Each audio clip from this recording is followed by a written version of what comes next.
నిర్వహిస్తున్న ఈ round table సమావేశానికి వచ్చినటువంటి అతిథులందరికీ ఆయా సంఘాలని రిప్రజెంట్ చేస్తున్నటువంటి ప్రముఖులందరికీ కూడా పేరు పేరున ధన్యవాదాలు, అభినందనలు. ఇదే ప్రెస్ క్లబ్ లో కొన్ని రోజుల క్రితం ఒక రౌండ్ టేబుల్ సమావేశం నిర్వహించారు.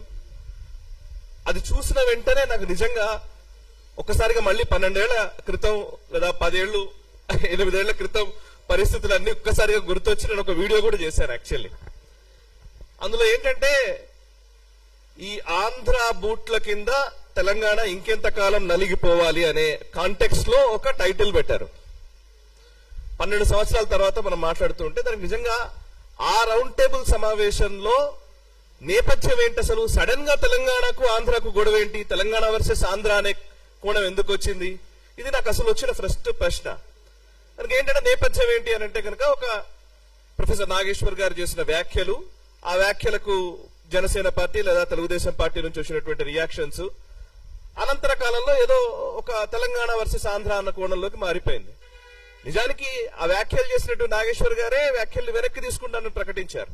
వ్యాఖ్యలు వెనక్కి తీసుకుంటానని ప్రకటించిన తరువాత ఒక రౌండ్ టేబుల్ పెట్టి తెలంగాణ వాళ్ళ మీద దౌర్జన్యం ఏంటి అనే, అసలు తెలంగాణకి ఆంధ్రకి గొడవ ఏంటి, ప్రొఫెసర్ నాగేశ్వర్ గారు ఎందుకు వచ్చారు దీంట్లోకి, ఇక్కడే నాకు అసలు కొంచెం కన్ఫ్యూజ్ అయింది.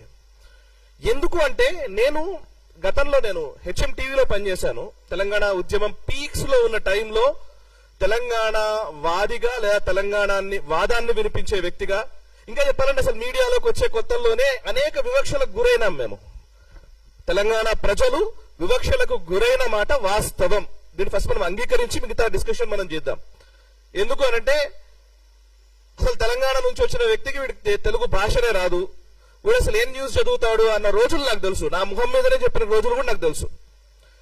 ఈ సోకాల్డ్ మాటలు మాట్లాడింది ఎవరో ఆంధ్ర వాళ్ళు అని వదిలేయడానికి వీల్లేదు. వాళ్ళంతా పక్కా కమ్యూనిజం నుంచి వచ్చినటువంటి జర్నలిస్టులే ఈ మాటలు అన్నది. నేను చాలా స్పష్టంగా చెప్తున్నాను. మామూలుగా న్యూట్రల్ గా ఉండే జర్నలిస్టులే అనలే నన్ను. బట్ అఫ్ కోర్స్ దాన్ని ఛాలెంజ్ గా తీసుకున్నాము, అధిగమించే ప్రయత్నం చేశాము, డిక్షన్ ఇంప్రూవ్ చేసుకున్నాము, ఒక దశకు వచ్చాం. నేను 2013లో సిడబ్ల్యూసి ప్రకటన వచ్చింది జూలై 31 రోజున, నాకు గుర్తుంది. జూలై 31 రోజు సిడబ్ల్యూసి తెలంగాణకు అనుకూలంగా ప్రకటన చేసిన రోజు లైవ్ లో కూర్చున్నాను నేను 10 టీవీలో. ఆ టైంలో 10 టీవీ యాజమాన్యము సిపిఎం పార్టీకి పెట్టినటువంటి ఛానల్ అది. అక్కడ కమ్యూనిస్ట్ పార్టీ సిపిఎం పార్టీ సమైక్యవాదానికి కట్టుబడి ఉంది, వాళ్ళు సమైక్యవాదమే ఉండాలని అన్నారు. అండ్ దానికి మేనేజింగ్ డైరెక్టర్ గా అప్పుడు ప్రొఫెసర్ నాగేశ్వర్ గారు పనిచేశారు. నాకు తెలిసి 2013-14 టైంలో ఏపీ ఎన్జిఓల సభ నాకు చాలా గుర్తుంది. ఏపీ ఎన్జిఓలు ఇక్కడ సభ నిర్వహించినప్పుడు ఎల్బీ స్టేడియం దగ్గర ఒక సమైక్యవాది ఒకడు ఇలా ఆ పక్కన అసెంబ్లీని వాటిని చూపించుకుంటూ ఇట్లా గొంతు కోస్తానని చెప్తున్నటువంటి విజువల్ ని పదే చూస్తూ బాధపడ్డ రోజులు తెలుసు. దాన్ని రిపోర్ట్ చేసిన రోజులు కూడా నాకు గుర్తున్నాయి. ఆ రోజులు ఉన్న ఎమోషన్స్ చాలా సీరియస్, ఒక పీక్స్ లో ఉన్న ఎమోషన్స్ లో ఉన్నప్పుడు ఇందాక ప్రసాద్ గారు అంటున్నారు, నిజంగా ఆ రోజులు ఉన్న పరిస్థితులను మేము మా అనుభవాలు మాకు గుర్తొస్తుంటే కూడా ఒక్కోసారి అనిపిస్తూ ఉంటుంది, ఒక చారిత్రక సందర్భంలో మనం ఉన్నాం కదా అని.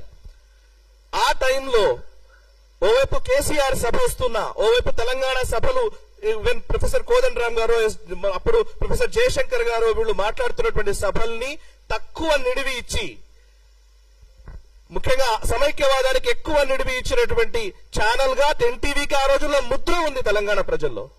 ఇవాళ ఏం మాట్లాడుతున్నాం మనం, తెలంగాణ వాది ఎప్పుడయ్యారైనా? నాకు ఇది అర్థం కాలే. రెండోది, తెలంగాణ వాదమే నిజంగా ఈ రోజు గొడవ కాదు. వాళ్ళ దృష్టికోణం వేరు.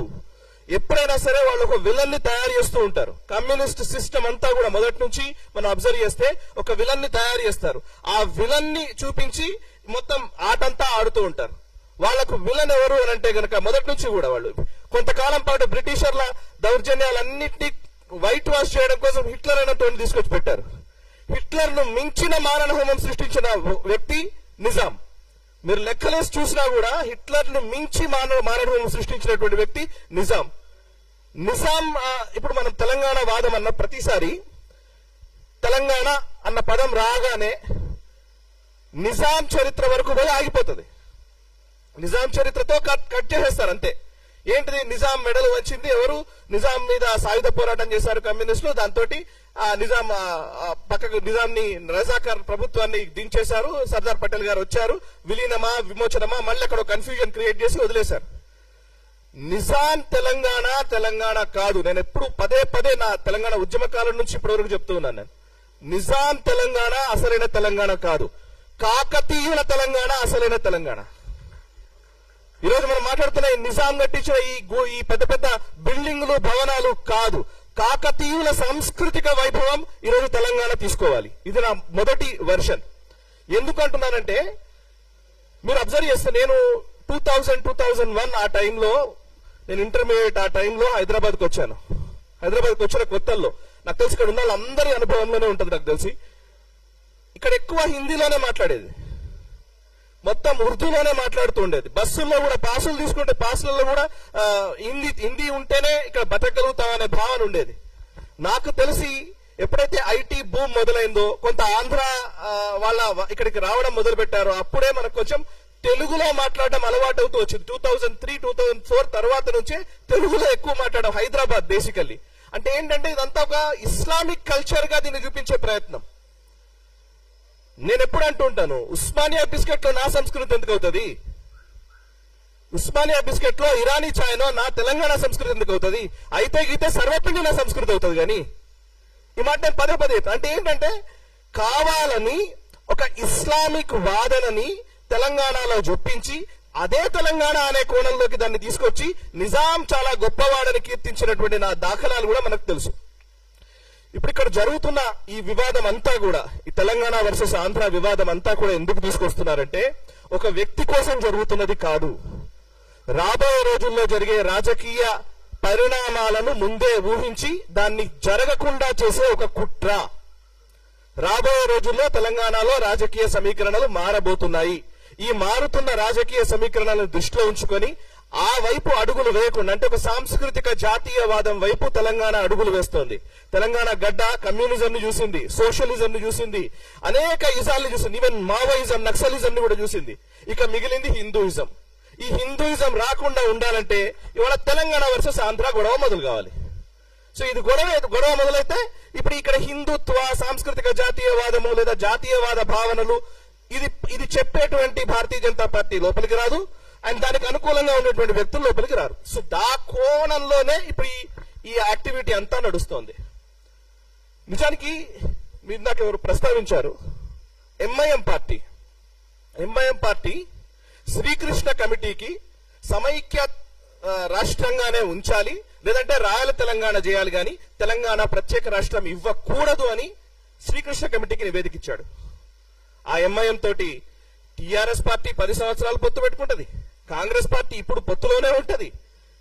ఎంఐఎం ఇవాళ తెలంగాణ వ్యతిరేకి కానే కాదు, బికాస్ మైనారిటీ. ఇక దానం నాగేందర్, నాకు గుర్తు హెచ్ఎంటీవీలో ఉన్న టైంలో దానం నాగేందర్ అనుచరులు దాడి చేస్తే ఉస్మానియా యూనివర్సిటీ విద్యార్థులతో డిస్కస్ చేసిన రోజులు నాకు తెలుసు. స్టూడియోకి వస్తే ఈవెన్ అందులో అప్పుడు రాజారాం యాదవ్ అనుకుంటా, లేకపోతే ఓయూ జేఏసీకి సంబంధించిన మన కొప్పుల రాజు, ఇట్లా చాలా మంది విద్యార్థులు వస్తే విద్యార్థులతో ఇంటర్వ్యూలు చేసిన రోజులు నాకు తెలుసు. దానం నాగేందర్ అనుచరులు వచ్చి కొడితే ఇక్కడ దెబ్బలు చూపించినటువంటి విషయాలు తెలుసు. వాళ్ళ వెనక్కి చూస్తే కనబడుతుంది. దానం నాగేందర్ 10 సంవత్సరాలు టీఆర్ఎస్ పార్టీలో ఉంటాడు, తర్వాత ఇప్పుడు కాంగ్రెస్ పార్టీలో ఉంటాడు. ఆయన తెలంగాణకు వ్యతిరేకం కాదు, రేవంత్ రెడ్డి. సో ఆయన తెలంగాణకు వ్యతిరేకం కాదు. అసలు ఏం మాట్లాడుతున్నారు వీళ్ళు? ఇంకోటి, ఇప్పుడు ఈ మధ్య కాలంలో మనం తెలంగాణ ఈవెన్ కొండా సురేఖ మానుకోటలో, మహబూబాబాద్ అనుకుంటా, మహబూబాబాద్ లో అక్కడే కదా మానుకోటలో రైల్వే స్టేషన్ లో రాళ్ళు ఇస్తారు. అప్పుడు ఇదే హరీష్ రావు వీళ్ళందరూ పోతుంటే రిపోర్ట్ చేసినాం లైవ్ రిపోర్టింగ్ లో. సో అంటే ఆ మానుకోట విధ్వంసం మరిచిపోయారు. టీఆర్ఎస్ పార్టీలు కొండా సురేఖ జరగానే అయిపోయింది, తెలంగాణ వాదం పోయింది, అన్ని మిగతా వచ్చినాయి.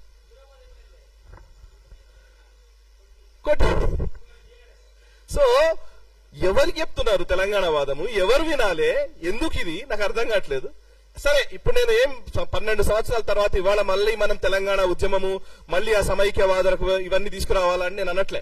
సమస్య ఏంటంటే ఒక ప్రొఫెసర్ చేసిన వ్యాఖ్యలని ఇవాళ తెలంగాణ వర్సెస్ ఆంధ్ర వైపు ఎందుకు తీసుకెళ్తున్నారు?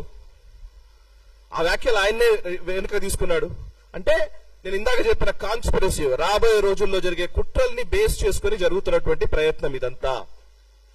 ఇక చివరిగా కమ్యూనిస్ట్ పార్టీలు తెలంగాణ ఉద్యమానికి లేదా తెలంగాణ రాష్ట్రం ఏర్పడాలని సిపిఐ ఏమో సపోర్ట్ చేస్తుంది, సిపిఎం ఏమో సమైక్యవాదం అంటది, తెలంగాణకు వ్యతిరేకంగా స్టేట్మెంట్ ఇస్తుంది.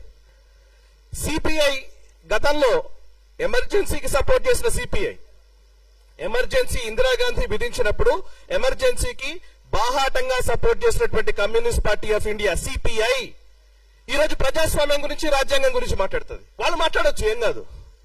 మావోయిస్టులు అసలు రాజ్యాంగమే ఉండకూడదు, బూర్జువా రాజ్యాంగం అని చెప్పినటువంటి నాయకులు, బూర్జువా రాజ్యాంగం ఇది, ఈ రాజ్యాంగం పనికిరాదు, ఈ రాజ్యానికి వ్యతిరేకంగా కొత్త రాజ్యం క్రియేట్ చేయాలి, అది విప్లవం ద్వారానే సాధ్యపడుతుందని చెప్పినటువంటి మావోయిస్టులు వరవరరావు గారిని అరెస్ట్ చేయగానే మాకు మానవ హక్కులు ఉన్నాయంటారు. మానవ హక్కులు ఎక్కడ ఉంటాయండి? రాజ్యాంగంలో ఉంటాయి. రాజ్యాంగం కల్పించిన హక్కులు కావాలి, కానీ రాజ్యాంగానికి విరుద్ధంగా పోరాడతారు. ఇంత హిపోక్రసీ, ఇది ఒక ద్వంద్వ ప్రమాణాలతో కూడినటువంటి ఈ హిపోక్రసీని పదే పదే పదే పదే తెలంగాణ ప్రజలకు రుద్దే ప్రయత్నం జరుగుతోంది. ఈ రుద్దుతున్న ఈ విషయాన్ని ప్రజలకు తెలియజేయాల్సిన బాధ్యత మనందరిపైన ఉంది. ఆ ప్రయత్నం చేస్తున్నందుకు ఫస్ట్ అభినందనలు.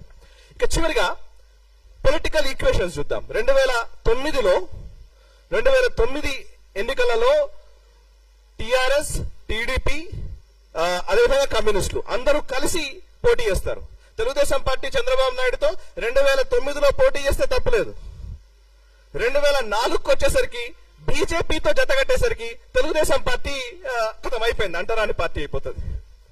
ఓకే, 2018కి వచ్చేసరికి ఇదేదో కాంగ్రెస్ పార్టీ మాత్రమే. 2018లో కాంగ్రెస్ పార్టీ, తెలుగుదేశం పార్టీ, కమ్యూనిస్టులు, ప్రొఫెసర్ కోదండరామ్ గారి పార్టీ, తెలంగాణ జన సమితి, టీజేఎస్ పార్టీ, వీళ్ళందరూ కలిసి మహాకూటమి కట్టారు.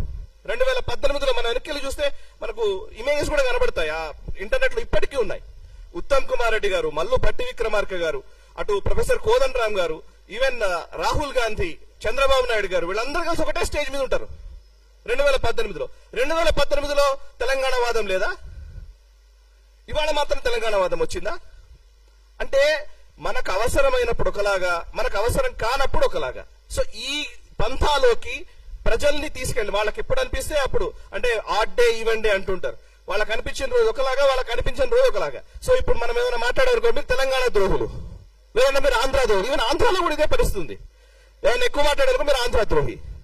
సో వాళ్ళ వైఫల్యాల్ని కప్పిపుచ్చుకోవడం కోసం మనకు ఒక కొత్త పదాల్ని క్రియేట్ చేసి దాన్ని విలన్ గా, అట్లాంటి వ్యక్తుల్ని విలన్లుగా చూపించి వాళ్ళ పబ్బం వాళ్ళు గడుపుకుంటున్నారు. మిత్రులారా, ఈ సందర్భంగా ఒకే ఒక మాట, కశ్మీర్ విషయంలో మనం చూసాం. నిన్న పవన్ కళ్యాణ్ గారు అన్న మాటని వీళ్ళందరూ ఏం చేస్తున్నారంటే తెలంగాణ వాదం ఉగ్రవాదమా అలా ఎలా అంటారని వ్యాఖ్యలు చేస్తున్నారు. నేను చాలా సింపుల్ గా చెప్పాలనుకున్నా. మొట్టమొదట కశ్మీరీ వాదం కూడా కశ్మీర్ వేరు, కశ్మీరియత్ అనే ఒక మాట నుంచే పుట్టింది. కశ్మీరియత్ వేరు, ఈ భారతదేశానికి కశ్మీరియత్ కి డిఫరెన్స్ ఉంది అనే మాటతోటే అది పుట్టింది. పుట్టిన తర్వాత దాన్ని రాజకీయ పార్టీలు దాన్ని అలాగే పెంచి పోషించాయి. ఆర్టికల్ 370 పెట్టి, 35 ఏళ్లు పెట్టి, మీరు వేరు మేము వేరు అనే భావనని ఒక 50 ఏళ్లు క్రియేట్ చేశారు. 1980-90లకు వచ్చేసరికి మారణ హోమం సృష్టించారు, కాశ్మీరీ హిందువుల్ని తరిమేశారు.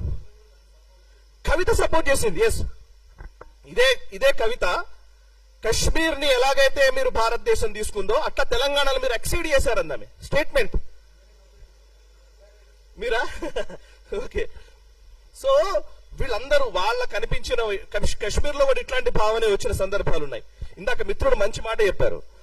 మనము ఒక విషయాన్ని ఏం చేస్తారంటే వాళ్ళకి అవసరమైనప్పుడేమో కులాన్ని తీసుకొస్తారు, అవసరం లేనప్పుడు కులాన్ని తీసుకురారు. ఫర్ ఎగ్జాంపుల్, బంగ్లాదేశ్ లో హిందువుల మీద దాడులు జరుగుతున్నాయి, పాకిస్తాన్ లో హిందువుల మీద దాడులు జరుగుతున్నాయి. అక్కడ హిందువులు అంటారు, ఎందుకంటే తెలివిగా అక్కడ నిజానికి ఈరోజు దాడులకు గురవుతుంది దళితులు, బడుగు బలహీన వర్గాలకు చెందిన వాళ్ళు చాలా మంది వాళ్ళ దాడులకు గురవుతున్నది. అక్కడ పాకిస్తాన్ వాళ్ళు అక్కడే మగ్గిపోయారు. కొంచెం అగ్ర కులాలకు చెందిన వాళ్ళు వీళ్ళు బయటకు వచ్చేసారు, అంతో ఎంతో డబ్బులు కొంత కూడగట్టుకున్నారు, ఏదో చేసి వచ్చేసారు. బట్ అక్కడ నిలిచిపోయిన వాళ్ళంతా వాళ్ళే. జోగేంద్రనాథ్ మండల్ ఉదాహరణ. జోగేంద్రనాథ్ మండల్ గారు ఇలాగే అంబేద్కర్ గారు లాగా ఆయన పాకిస్తాన్ కి సపోర్ట్ చేశారు, దళిత నాయకుడు, బంగ్లాదేశ్ కి సంబంధించి ఆయన అక్కడ వెళ్ళిన వ్యక్తి. 1950కి వచ్చేసరికి ఊచకోతలు పోయడంతో ఆయన వచ్చి మళ్ళీ కోల్కతాలో సెటిల్ అయ్యారు. సో దళితుల పైన జరుగుతున్నటువంటి దాడుల విషయం వస్తేనేమో పాకిస్తాన్ లో మైనారిటీలు చేసే ముస్లింలు చేసే దాడులు వచ్చినప్పుడేమో హిందువులు ముస్లింలు అదొక ఇరు వర్గాల ఘర్షణ. ఇక్కడ మాత్రం అగ్రవర్ణాలు దళితులపై ఊచకోతలు. సో సెలెక్టివ్ అప్రోచ్, ఈ సెలెక్టివ్ అప్రోచ్ తోటే ఇవాళ తెలంగాణ వర్సెస్ ఆంధ్ర అనే ఒక లేని అంశాన్ని తెరపైకి తెచ్చారు. దీన్ని మనం ముక్త కంఠంతో ఖండించాలి. భారత్ మాతాకి జై. తెలంగాణ ఉద్యమం ఏ ఒక్కరి సొత్తో కాదు, సబ్బండ వర్ణాలు ప్రతి ఒక్కళ్ళు, అంటే ఇందులో సకల జనుల సమ్మె అనే మాట పేరుకు చెప్పలే, సకల జనులు కలిసి పోరాడినటువంటి నేల ఈ తెలంగాణ. ఈ తెలంగాణ గడ్డ మీద ఎవడైనా తప్పు చేస్తే ఇక్కడనే బొంద పెడదాం, బయటోడు తప్పు చేస్తే పొలిమేరలు దాటేదాకా తరిమి కొడదామని